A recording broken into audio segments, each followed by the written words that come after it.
नमस्कार, मैं मोहम्मद आसिफ और आप देख रहे हैं SPN9 न्यूज। SPN9 न्यूज में आज बातचीत करेंगे कांग्रेस की महासचिव प्रियंका गांधी के बारे में। जी हाँ, लगभग 80 दिनों के बाद फिर से एक बार उन्हें यूपी की याद आई है। बड़ी फिक्र हुई है जनता की, यूपी की जनता की।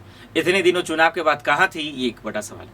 लेकिन अब फिर से वो प्लान बनाते नजर आ रही हैं, रणनीति बनाते नजर आ रही हैं और यूपी की जनता की तकलीफों को दूर करेंगे, क्योंकि योगी बाबा से संभाला नहीं जा रहा, ऐसा प्रियंका गांधी का मानना है। पहले प्रियंका गांधी से मेरी एक नसीहत है कि पहले कांग्रेस संभाल लीजिए, फिर उसके बाद कुछ कीजिएगा। चलिए अब दूसरे पहलू पे बात करते हैं कि प्रियंका गांधी आखिर क्या करना चाह रही हैं। प्रियंका गांधी क्या बताना चाह रही है, प्रियंका गांधी से क्या उम्मीद रखना चाहिए देश की जनता को, ये मैं बताऊं।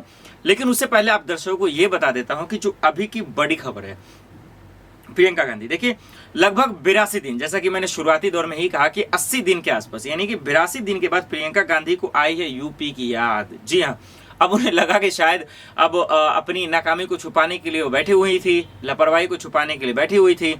लेकिन उन्हें मानना चाहिए था कि आपने उसकी हार की वजह प्रियंका गांधी नहीं है, हार की वजह कांग्रेस की सोच है, हार की वजह ग्राउंड पे न उतरना, ये सबसे बड़ी बात है।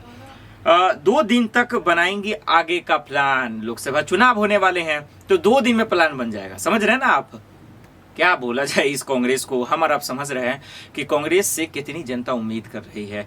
कांग्रेस से जनता इतनी उम्मीद कर रही है कि कांग्रेस को खुद पता नहीं होगा। लेकिन आज कांग्रेस की सबसे बड़ी जो चूक है वो है ग्राउंड पे ना उतरना, लोगों की उम्मीदों पे खड़ा ना उतरना। ये सबसे बड़ी कमजोरी है। इसीलिए लोगों को आज राहुल गांधी का नाम लीजिए तो हंसी आती है, प्रियंका गांधी का नाम लीजिए तो हंसी आती है, और सोनिया गांधी का आप जिक्र ही छोड़ दीजिए। उन्हें तो कोई पता ही नहीं चल रहा कि जिम्मेदारी हमारी क्या है।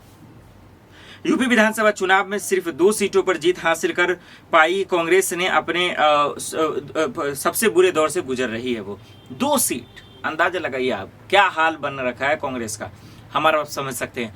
देखिए मुझे जहां तक समझ में आता है कि प्रियंका गांधी एक अच्छी नेता है, इसमें कोई शक नहीं।